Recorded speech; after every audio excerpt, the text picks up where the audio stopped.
విశాఖలో జీవీఎంసీ రాజకీయం హీటెక్కింది. YCP కార్పొరేటర్లంతా TDP queue కడుతుండటంతో YCP అధిష్టానం అలర్ట్ అయ్యింది. 34 మంది కార్పొరేటర్స్ను క్యాంపుకు తరలించేందుకు వైసీపీ నేతలు నిర్ణయం తీసుకున్నారు. ఇప్పటికే వైసీపీ కార్పొరేటర్స్తో ఎమ్మెల్సీ బొత్స, మాజీ మంత్రి కన్నబాబు సమావేశమయ్యారు.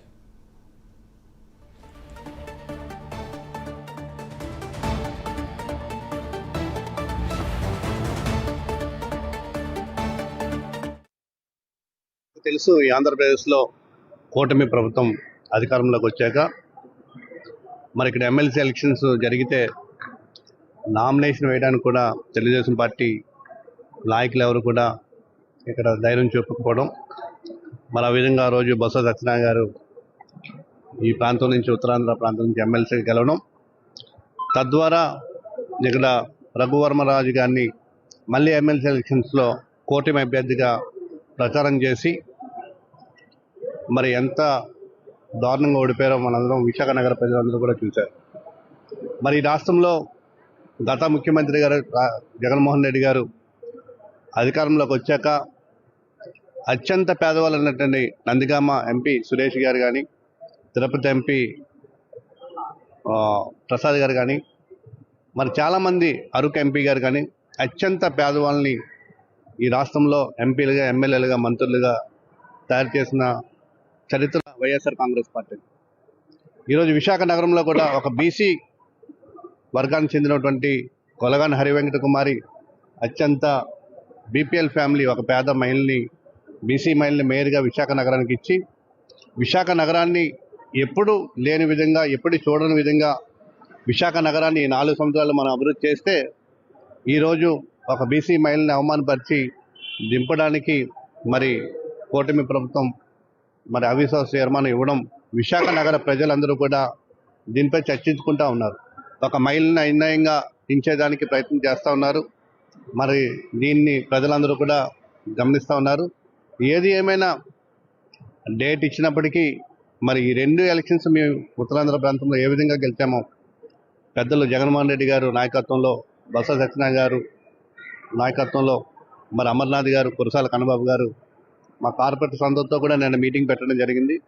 ఆ విధంగా మరి విశాఖ నగరానికి, విశాఖ ప్రజలకి ఒక మంచి, విశాఖ నగరంలో ఒక మంచి పరిపాలన అందించడానికి వైఎస్ఆర్ కాంగ్రెస్ పార్టీ నా యొక్క తాజా సమాచారం ఇచ్చేందుకు మా కరెస్పాండెంట్ వాసు జాయిన్ అవుతున్నారు. వాసు, ఇప్పటికే చాలామంది కూటమిలోకి జాయిన్ అయ్యారు కార్పొరేటర్స్, వైసీపీ కార్పొరేటర్లు. అసలు ఏంటి, ఎవరి సంఖ్యాబలం ఎంత ఉంది, అసలు ఏం జరిగే అవకాశం ఉంది, ఎప్పుడు కూటమి కార్పొరేటర్ అవిశ్వాస తీర్మానం ప్రవేశపెట్టే అవకాశం ఉంది? వాస్తవానికి వైసీపీ బలం ఎక్కువనప్పుడు కూడా కూటమి ప్రభుత్వం ఏర్పడ్డాక వైసీపీ నుంచి కూటమిలోకి వచ్చేందుకు చాలా మంది మొగ్గు చూపుతున్నారు కార్పొరేటర్లు. అది కొన్ని మాసాలుగా కూడా జరుగుతుంది. దఫాలుగా కూడా కొంతమంది జనసేనలో, కొంతమంది టీడీపీలో కూడా చేరడం జరిగింది.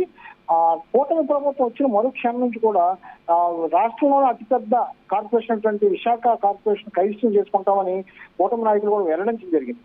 ఈ నేపథ్యంలో చాలా మంది కూడా తమ డివిజన్ కార్పొరేషన్ లో తమ డివిజన్ అభివృద్ధి కోసం కూటమిలో చేరతామని కూడా చాలా మంది ఇప్పటికే జనసేనలో కొంతమంది, టీడీపీ కొంతమంది కూడా చేరడం జరిగింది. అయితే ఈ నేపథ్యంలో గత కొన్ని రోజులుగా కూడా ఇది ఊపందుకుంది. ఇప్పటికే అవిశ్వాస తీర్మానానికి కూడా కలెక్టర్ కూడా లెటర్ ఇవ్వడం జరిగింది. ఇంకా డేట్ ప్రకటించినప్పుడు కూడా మొత్తానికి అయితే అవిశ్వాస తీర్మానం అయిన కేసు రంగం సిద్ధమైపోయిందని చెప్పొచ్చు. అందుకు తగ్గట్టుగా బలం చేకూర్చుకుంటున్నారు. వాస్తవానికి ఎక్కువ మంది కార్పొరేటర్లు వైసీపీలో ఉన్నప్పుడు కూడా ప్రస్తుతానికి టీడీపీకి కైవసం చేసుకోవాలంటే కూటమికి దాదాపు 75 కార్పొరేషన్లో 75 మంది కార్పొరేటర్లో బలం కావాలి. ప్రస్తుతానికైతే కూటమితో పాటు జనసేన, బీజేపీ, టీడీపీ ప్లస్ ఎమ్మెల్యేలు, ఎంపీలు అందరూ కలిపి దాదాపు 70 వరకు వచ్చారు. ఇంకొక 3-4 అయితే డెఫినెట్ గా కూడా కూటమి ప్రభుత్వం కైవసం చేసే అవకాశం ఉంది మేయర్ పెట్టని. ఇందులో భాగంగా ఇంకొక 3-4 కార్పొరేషన్ చేసుకునేందుకు రంగం సిద్ధం చేసుకున్న నేపథ్యంలో వైసీపీ అప్రమత్తం అయిందని చెప్పొచ్చు. ఇందులో భాగంగానే ఇవాళ నుంచి క్యాంపు రాజకీయాలు మొదలైపోయినాయి. వైసీపీ తన సభ్యులు దాదాపు 34 మందిని తీసుకుని బెంగళూరు బయలుదేరిపోయింది. మధ్యాహ్నం బెంగళూరు వెళ్ళిపోవడం జరిగింది. అక్కడి నుంచి ఊటీ కొంతమంది, చెన్నై కొంతమంది అలా డివైడ్ చేసి పంపిస్తున్నారు. వీళ్ళెవరు కూడా అవిశ్వాస తీర్మానం డేట్ వచ్చి అవిశ్వాస తీర్మానం ప్రకటించే వరకు కూడా మళ్ళీ తిరిగి రాకుండా వీళ్ళెవరు కూడా కూటమి ప్రభుత్వంతో కానీ, కూటమి నాయకులతో కానీ మాట్లాడకుండా కట్టడి చేసే పరిస్థితి ఏర్పడుతుంది. ఇదంతా కూడా బొత్స సత్యనారాయణ, కన్నబాబు దగ్గరుండి మాజీ మంత్రులు ఇద్దరు కూడా దగ్గరుండి వ్యవహారం నడిపిస్తున్నారు. ఎట్టి పరిస్థితుల్లో కూడా వైజాగ్ లాంటి పెద్ద కార్పొరేషన్ వదులుకుంటే మనకు చాలా లాస్ అవుతుంది పార్టీకి అని జగన్ చాలా గట్టిగా చెప్పడం వల్ల ఎట్టి పరిస్థితిలో కూడా కూటమి కైసం చేసుకోకుండా అడ్డుకునేందుకైతే చాలా కసరత్తు చేసే పరిస్థితి కనిపిస్తుంది. మరోవైపు కూటమి కూడా చాలా ధీమాగా ఉంది. అవిశ్వాస తీర్మానం కనుక పెడితే తప్పనిసరిగా తమకి అనుకూలంగా వస్తుంది, తాము అనుకున్న అతనే మేయర్ చేస్తామని కూడా మేయర్ అభ్యర్థులను కూడా సిద్ధం చేసే పరిస్థితి ఏర్పడింది. ఈ పరిస్థితిలో మరి ఏం జరుగుతుంది అనేది వేచి చూడాలి. ప్రస్తుతానికి అవిశ్వాస తీర్మానం ఒక 2 రోజుల్లో ప్రకటించే అవకాశం ఉంది. ప్రకటించిన అనంతరం కూడా ఈ వ్యవహారం మరింత ముదిరి పాకాన పడే అవకాశం ఉంది. అంటే వాస్తవ 34 మంది కార్పొరేటర్లతో ఆల్రెడీ చర్చలు జరిపారని చెప్తున్నారు, కానీ చాలా మంది వాళ్ళలో కూటమి వైపే ఇంట్రెస్ట్ చూపిస్తున్నట్టుగా తెలుస్తోంది. అంటే ఏంటి వీళ్ళ నుంచి కూడా ఎవరైనా వచ్చే అవకాశం ఉందనుకోవచ్చా? బహిరంగంగా చెప్పినప్పుడు కూడా కూటమి మద్దతు పలికేందుకే సిద్ధంగా ఉన్నారు. ఇప్పుడు 34 మంది ఊటీ కానీ లేకపోతే బెంగళూరు కానీ వెళ్ళినప్పుడు కూడా చాలా మంది వచ్చే అవకాశం ఉందని కూడా కూటమి చెప్పే పరిస్థితి కనిపిస్తుంది. అయితే భక్తుల సత్యాల ఒత్తిడి వల్ల వీళ్ళందరూ కూడా బెంగళూరు బయలుదేరాల్సి వచ్చిందని చెప్తున్నారు. బెంగళూరు వెళ్ళినప్పుడు కూడా ఇప్పటికే కూటమి నాయకులు కొంతమందితో మాట్లాడుకుని పెట్టుకోవడం జరిగింది.